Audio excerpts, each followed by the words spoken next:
अस्सलामुअलैकुम मेरे प्यारे बच्चों। बच्चों, एक छोटे से गांव में दो दोस्त रहते थे, अली और इब्राहिम। हर सुबह दोनों साथ स्कूल जाते। स्कूल के रास्ते में एक छोटा सा जंगल पड़ता था, जिससे गुजरकर स्कूल जाना पड़ता था। एक दिन रास्ते में उन्हें एक जख्मी हिरण का बच्चा मिला। हिरण के बच्चे का पाँव कांटे में उलझकर जख्मी हो गया था। अली फौरन बोला, इब्राहिम, ये बहुत तकलीफ में है, आओ इसकी मदद करें। इब्राहिम तो घबरा गया। हम तो डॉक्टर नहीं, कहीं और ज्यादा दर्द ना हो जाए अली भाई इसके। हिरण अली से कहा, अगर हम नियत से मदद करेंगे तो नुकसान नहीं होगा। इब्राहिम, नेकी करने से कभी नहीं डरना चाहिए। दोनों ने हिरण को पानी पिलाया। अली ने अपना रुमाल फाड़कर पट्टी बनाई और एहतियात से इसके पाँव पर लपेट दी।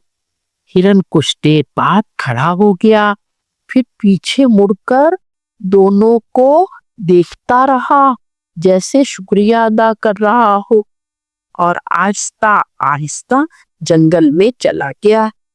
दोनों दोस्त खुशदिली के साथ स्कूल पहुंचे।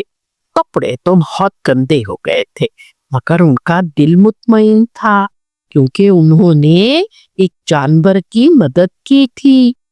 स्कूल से छुट्टी के बाद जब वो वापस आ रहे थे, तो जंगल के रास्ते में उन्हें एक हिरनी मिली, जो दूर से खड़ी उन्हें देख रही थी।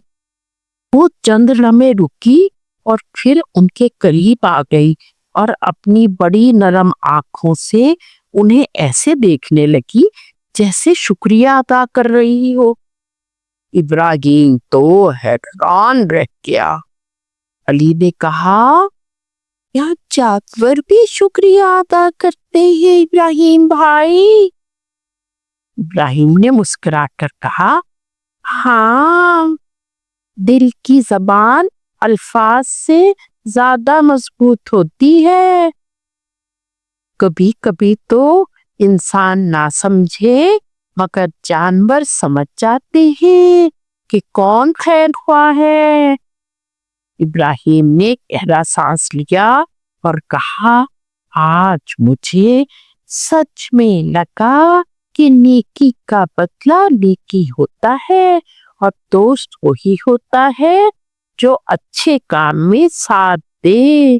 कुछ दिनों के बाद दोनों ने मिलकर अच्छे अच्छे काम करने शुरू कर दिए, क्योंकि नेकी तो कभी जायल नहीं जाती।